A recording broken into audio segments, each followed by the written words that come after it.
अन अश्रूंना मिळाला आधार। CEO S Karthikeyan यांच्या खांद्यावर अश्रूंच्या प्रवाहात व्यक्त झाल्या भावना।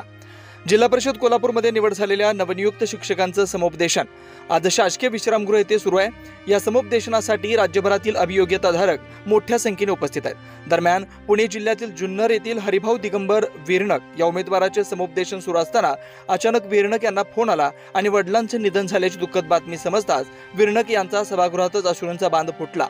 जिल्हा परिषदेचे मुख्य कार्यकारी अधिकारी एस कार्तिकेयन यांनी विरणक यांना आधार देत तात्काळ वाहन बोलवत हरिभाऊ दिगंबर विरणक या उमेदवाराची जुन्नर येथे जाण्याची सोय करून दिली। हे सर्व होताना विरणक या उमेदवारानं एस कार्तिकेयन यांच्या खांद्यावर अश्रूच्या प्रवाहात भावना व्यक्त केला, तर कार्तिकेयन यांनी विरणक यांच्या अश्रूंना आधार दिला। अशाच ताज्या अपडेटसाठी महासत्ता न्यूजला सबस्क्राइब करा।